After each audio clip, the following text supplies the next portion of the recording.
नमस्कार मित्रों, मैं ममता वाजपेयी भोपाल से मेरी हरी भरी छत पर आपका स्वागत है। और लीजिए, मैं फिर हाजिर हूँ नए वीडियो और नई जानकारी के साथ। ये मेरा बागवानी ज्ञान सीरीज का चौथा और आखिरी वीडियो है। इससे पहले 3 वीडियो में हम बात कर चुके हैं कि मिट्टी कैसे तैयार करें, बीजों का चयन कैसे करें, बीजों की बुआई कैसे करें और पौध की देखरेख करें, और फिर उस पौध की क्यारी या पॉट में रोपाई कैसे करें। तो जिन लोगों ने वो पिछले वीडियो नहीं देखे हैं वो पिछले वीडियो देख सकते हैं। अब बात आ जाती है कि जो हमारी बढ़ती हुई फसल है उसमें कीट नियंत्रण और जो परेशानियां आती हैं उनको हम पौध को कैसे हम उस सीमा तक ले जाएं कि वो अच्छी फलवार दे। तो हमारे साथ जो उन पे बात करूंगी। जहाँ तक कीट नियंत्रण की बात है तो और ही है, क्योंकि हम फिर तो केमिकल के थ्रू ही जाना पड़ेगा अगर हमें कीटनाशक के थ्रू जाना है तो लेकिन हमारे पास ऑर्गेनिक में ऐसा कुछ होता है कि हम कीटों को डिस्ट्रैक्ट कर सकते हैं, कीटों को नियंत्रण कर सकते हैं। और वो किस तरीके से? वो नीम ऑयल है हमारे पास, जिसे हम पौध लगाने के बाद फिर जब 15 दिन की पौध हो जाती है उसके बाद हम सारे प्लांट्स पे 1 लीटर में हम 5 ml मिला देते हैं। और कम भी कर सकते हैं। शुरुआत हमेशा कम से करना चाहिए जब तक कोई कीट लगा नहीं है, कोई रोग आया नहीं है। रोग नियंत्रण, कीट नियंत्रण, इससे बचाने के लिए तो हम पहले तो हम मिट्टी में भी कुछ डालते हैं। जैसे कि पिछले वीडियो में आप देख लोगे तो हम फंगस वगैरह के लिए नीम खली डालते हैं, ट्राइकोडर्मा डालते हैं। तो वो हमने मिट्टी में कुछ रोगों की रोकथाम की। अब हमने नीम ऑयल छिड़क रहे हैं। इसके अलावा जो छाछ होता है उसे तांबे के बर्तन में कुछ दिन रख के और छान के, जो मिर्च पे और टमाटर पे पत्ते मुड़ने वाला रोग आता है, कच्चे दूध को और हींग को भी हम उस पर छिड़कते हैं, वही पत्ते मुड़ने वाले रोग के लिए। इसके अलावा हम तंबाकू का भी पेस्टिसाइड बनाते हैं, वो कीट नियंत्रण के लिए है। तो क्या क्या करें? एक गार्डनर के नाते आपके जो स्टोर रूम है आप उसमें कम से कम एक नीम ऑयल तो होना ही चाहिए। बाकी चीज़ें अगर छोड़ भी दी जाए, मैं बहुत ज़्यादा स्प्रे करती नहीं हूँ। और मेरा अनुभव है कि जब आप मिट्टी बहुत अच्छी तैयार करते हैं, अच्छे बीजों का चयन करते हैं, सही समय पे बुआई करते हैं और आपकी जब पौध स्वस्थ होती है, अस्वस्थ पौध न लगाएं। अगर पौध स्वस्थ नहीं है तो आप फिर दोबारा डालें, कहीं नर्सरी से रेडीमेड पौध मिल रही हो तो लेके आएँ। जब आप ये सब कुछ अच्छा चयन करते हैं तो आपके उसमें रोग बहुत आते नहीं हैं। आते हैं तब जबकि मौसम साथ नहीं देता। मौसम क्या करता है कि एकदम से तापमान जब फ्लक्चुएट होता है, ऊपर नीचे आता है, तब हाँ हमारी फसल बिगड़ती है। तो हम ये कर सकते हैं कि फिर हम बगिया को बिल्कुल निगरानी करना है पौधों की, तो हम उन पे नीम ऑयल भी छिड़क रहे हैं, ज़रूरत पड़ी तो हम छाछ भी छिड़क रहे हैं। और अगर गर्मी जैसे ही होती है तो हमें तुरंत एक ग्रीन नेट डाल देना चाहिए। मैंने अभी इन दिनों अक्टूबर में पौध लगाई थी, पौध रोपाई की है और मैंने डाल दिया। आगे वीडियो में आप देखेंगे मैंने पूरे उस पर टुकड़े टुकड़े करके नट डाल दिए हैं। तो उससे क्या है कि जो छोटी सी नन्ही सी पौध है वो इजीली बढ़ के आ जाएगी। तो कीट नियंत्रण तो हम इसी तरह करते हैं, हम कोई केमिकल यूज़ नहीं करते। एक और भावना होती है कि जब ऑर्गेनिक खेती करते हैं तो हम जितना भी उगा रहे हैं सब कुछ हमारा नहीं है। कुछ उसमें से कीट पतंगों के हिस्से भी आप पहले से सोचेंगे तो आपको बुरा नहीं लगेगा। बहुत टेंशन लेने की ज़रूरत नहीं है। मेरे पास बहुत कमेंट आते हैं कि हमारी ये चींटियाँ बहुत अटैक कर रही हैं। पिछले मेरे वीडियो देखिए, मेरे हर वीडियो में मैं परेशान रही, चींटियों का अटैक रहा और ये नियंत्रित होती नहीं है। लेकिन हम बायोडाइवर्सिटी क्रिएट करते हैं तो कीट नियंत्रण अपने आप होता है। ये मेरा अपना अनुभव है। क्या है बायोडाइवर्सिटी मैं आपको दिखाऊंगी अभी। लेकिन कीट थोड़े बहुत अटैक करेंगे, आप उनको चलने दीजिए। चींटियों ने जैसे मेरे बैगन के थे, आप 4 पेड़ लगाते हैं, आप 6 पेड़ लगाइए। 1-2 बैगन के पेड़ वो खा जाएंगे। एक लौकी की बेल भी काटी थी, पर मैंने 6-7 लौकी की बेल लगाई थी। छत पर कर रहे हैं अगर बागवानी तो सिर्फ 4 गमलों से काम नहीं चलेगा। थोड़ा अगर कंटेनर गार्डनिंग भी कर रहे हैं तो आप इकट्ठे कंटेनर रखें, क्यारी बना रहे हैं मेरी तरह से, तब तो बहुत ही अच्छा है। तो आप हमेशा ये एक हिस्सा, जैसे कि हम अपने खाने में से 1 रोटी गाय को और 1 रोटी कुत्ते को जो पहले दिया करते थे, ये नियम आपको यहाँ भी लागू करना पड़ेगा। आपको पूरी फसल 100% नहीं मिलेगी सब कुछ करने के बाद भी। अगर आप कीट नियंत्रण भी करते हैं तो उसके दुष्परिणाम आप देख रहे हैं ना केमिकल के। तो कम से कम छत पे हम इसीलिए बागवानी कर रहे हैं कि हमें वो केमिकल के थ्रू नहीं जाना है।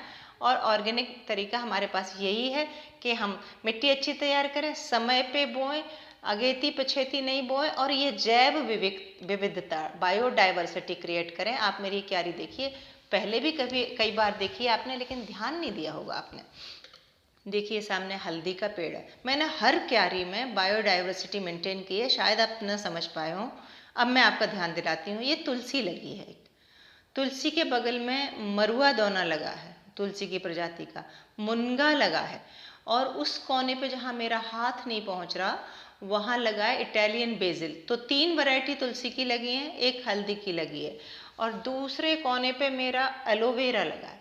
तो कुछ मेडिसिनल प्लांट, हर्ब्स, अगर आप हर्ब्स लगाएंगे, कुछ मेडिसिनल प्लांट्स लगाएंगे, तो इनसे छू के जो आबो हवा गुजरती है, पूरे छत का वातावरण, इनकी गंध होती है, इनका स्पर्श का महत्व होता है, एक जंगल का माहौल क्रिएट कर रही हूँ देखिए आप। तो इससे कीट पतंगे कम लगेंगे, ऐसा मेरा मानना है। और मैं 4 साल से 5 साल से गोभी लगा रही हूँ छत पे, बहुत अच्छी गोभी होती है। आज तक कभी मैंने कोई स्प्रे नहीं किया, और इल्लियाँ भी नहीं हुई कभी। इल्लियाँ तभी होंगी जब आप बहुत जल्दी डाल देंगे, मतलब अगेती फसल लेंगे और बहुत लेट करेंगे तो अच्छी फसल नहीं आती, ये तो मेरा अनुभव है। हम पॉली हाउस की तरह छत पे हर सीजन में भर भर के सब्जियां नहीं उतार सकते। छत पे सब्जियां सिर्फ सीजन पे होंगी, क्योंकि अगर आपको ऑक्सीजन की सब्जी चाहिए तो केमिकल के थ्रू जाएं और पॉली हाउस के थ्रू जाएं। छत के इस कोने में भी देखिए मैंने वो एलोवेरा लगा रखा है, जो भी दिखाया। इस तरफ देखिए अदरक लगा है, ये भी मेडिसिनल ही है। तो मैंने अदरक लगाया है, अजवाइन लगाई है, बेसिल लगाई है, तुलसी है, एलोवेरा है, मरुआ दोना है, गेंदा है, गेंदा भी जरूर लगाएं। ये देखिए बायोडाइवर्सिटी है ये भी, और ये कंपेनियन गार्डनिंग भी है। देखिए पपीते का पेड़ है, हालांकि मैंने पहली बार लगाया है, मुझे नहीं पता है कि इसमें कितने फल होंगे। बस मैं तो प्रयोगशाला है मेरी छत, तो मेरी प्रयोगशाला है, तो प्रयोग करके देख रही हूँ। मूली लगी है इसमें, और मैंने मल्चिंग भी कर दी है उस पर मूली पे। और ये देखिए वही फिर अजवाइन लगी है। तो अजवाइन मुझे इतनी यूज़ नहीं होती खाने में, लेकिन मैं फिर भी ये अदरक फिर लगा।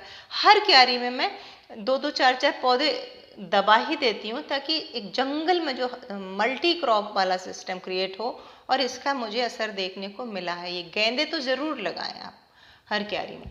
तो जब बायोडाइवर्सिटी करेंगे उससे कीट नियंत्रण होगा, नीम ऑयल से कीट नियंत्रण होगा, और आप उनको तापमान से भी बचाएंगे तो उससे भी कीट नियंत्रण होगा। ज़रूरत पड़े तो आप नेट डाल दीजिए, क्योंकि उससे कीट नियंत्रण ऐसे होगा कि नेट नहीं डालने से धूप में फसल कमज़ोर होगी। जब कमज़ोर होगी तो उसकी रोग प्रतिरोधक क्षमता कम होगी, इम्यूनिटी कम होने से उस पर कोई भी कीट प्रकोप करेगा।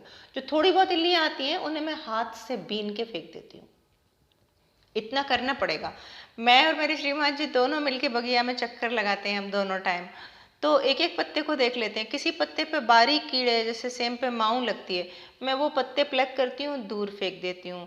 मेली बग लगी हुई है, उतनी डाल प्रून की, ज़्यादा लगी है उतनी प्रून कर दी, जहाँ कम लगी है वो लकड़ी से हाथ से हटा दी।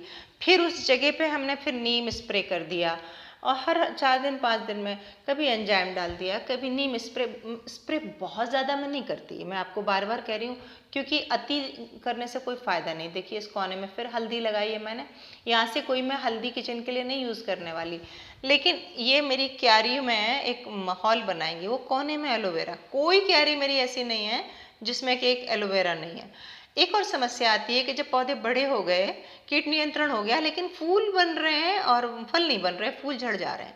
ये बहुत बार ये प्रश्न आया, और ये बहुत बड़ा प्रश्न है, और आपको मैं हर बार ये इसका जवाब देती हूँ। तो आप ना इसको गौर से सुनिए, फूल झड़ने के क्या क्या कारण होते हैं। मैं बार बार एक चीज़ रिपीट कर रही हूँ कि बहुत जल्दी बोना, बहुत लेट बोना नहीं करें। आपने जल्दी बो दी और जब पौधा फूल पे आया तब तक टेम्परेचर देखिए डाउन नहीं है। मेरे ही देखिए, ये बैगन मेरे फल पे आ गए हैं, फूल पे आ गए हैं, और ये पौधा मैं नर्सरी से ले आई थी, मुझे मिल गई, मैं ले आई। तो जब मैंने ये, अभी आपने पिछले वीडियो में देखा होगा, मैंने टंकी पर रखे थे, तो तेज़ हवा तेज़ गर्मी में एक दिन मैंने देखा शाम को इनके पूरे पत्ते लटक गए थे। इनको उठाया, मैंने क्यारी में रखा, और मैंने बायोडाइवर्सिटी वाले घने झुरमुट बनाया इनका, ताकि हवा ठंडक हो। ऊपर ग्रीन नेट डाल दिया, और जैसे इनका माहौल चेंज किया, टेम्परेचर डाउन आया, रात को पूरी छत गीली कर देती हूँ तो ठंडक हुई और इनमें फल बनने लगे। तो ऊपर नीचे तापमान के फ्लक्चुएशन से फल दिक्कत होती है। दूसरा कारण है कि पानी पानी पानी, चाहे फिर वो उसकी मिट्टी सूखी हो या ना हो, हमेशा नम रखना। मेरे टमाटर बैंगन इसमें आप ध्यान रखना, हमेशा पानी देंगे तो खूब फूलेंगे और झड़ जाएंगे, फूलेंगे झड़ जाएंगे, कभी नहीं फलेंगे। संतुलित पानी देना है, मैं कम पानी देने की बात नहीं कर रही हूँ। संतुलित पानी आप बिल्कुल मिट्टी से उंगली से खोद के देखिए, जैसे ही उसकी सूख गई है 1 इंच 1.5 इंच नीचे, फिर आप पानी दीजिए। संतुलित पानी दें, नियम से पानी दें, छत पूरी पे पानी दें, पास पास पौधों को रख दें। अभी जबकि गर्मी है, जब सर्दियाँ आएंगी तो सर्दी की केयर मैं अलग से बताऊंगी। तो एक तो ये वजह, और आप ये सब कुछ कर रहे हैं फिर भी फूल झड़ रहे हैं, तो आपने जब मिट्टी बनाई है तो किसी मिनरल, किसी पोषक तत्व की, किसी चीज़ की कमी है। और अक्सर मैंने ये वीडियोज़ में सुना है, मैंने तो यूज़ नहीं किया, कि मैग्नीशियम सल्फेट की कमी हो जाती है तो फूल झड़ते हैं, तो उसके लिए वो एप्सम सॉल्ट डालते हैं। मैं खरीद कर भी लाई हूँ एप्सम सॉल्ट, लेकिन मुझे अभी ज़रूरत पड़ी नहीं। आप चाहें तो ये कर सकते हैं कि हाँ, अगर आपको लगता है कि आपने मिट्टी बहुत अच्छे से नहीं बनाई है, मेरा अपना अनुभव, अगर आप गोबर की तैयार खाद, फिर चाहे वो वर्मी हो चाहे कुछ भी हो, किचन कंपोस्ट तो बनती है, नहीं बनाते तो कोई बात नहीं, आपके पास सिर्फ गोबर की तैयार खाद जो अच्छी तरह से सड़ी हुई, उसको धूप दिखाई हुई, आप मिट्टी में 50% डाल दो, 40% डाल दो, फिर देखें कैसे सब्जी नहीं होती, बिल्कुल होगी।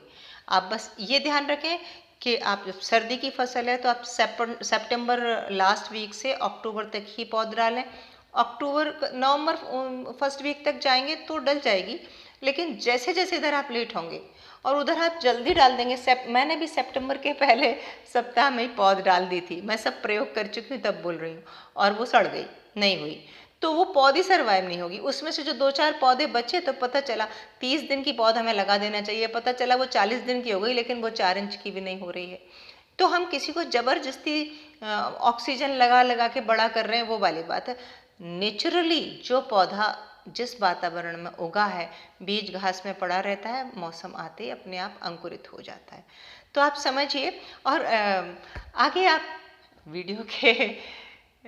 वीडियो में खो जाने से पहले मुझे, अगर आप नए हैं तो सब्सक्राइब कर लें, और आप चाहते हैं कि आप सब इस महाकार्य में सहयोग करें कि लोग छत पर बगीचा उगाएं, ऑर्गेनिक खेती की तरफ जाएं, तो आप अपने रिलेटिव्स को वीडियो शेयर कीजिए और बताइए किस तरह हो सकती है। कम से कम मेरी कोशिश है कि 1, 2, 4 सब्जियां तो उगे ही। और किसी ने पूछा था कि मेरे श्रीमान जी नहीं दिखाए, कहाँ गए, तो देखिए वो आजकल पुताई में बिजी हैं। आप देख रहे हैं ना, क्यारियाँ चकाचक दिख रही हैं। कल मजदूर लगाया था हमने, और अब दिवाली आने वाली है तो चल रहा है काम। हमने छत से ही शुरुआत की है, हमारी तो सांसें छत में ही अटकी रहती हैं तो अभी कुछ अभी बाकी है, गमले पुत रहे हैं, क्यारियाँ पुत रही हैं, पुताई अभियान चल रहा है। और मिलते हैं अगले वीडियो में फिर, तब तक के लिए नमस्कार।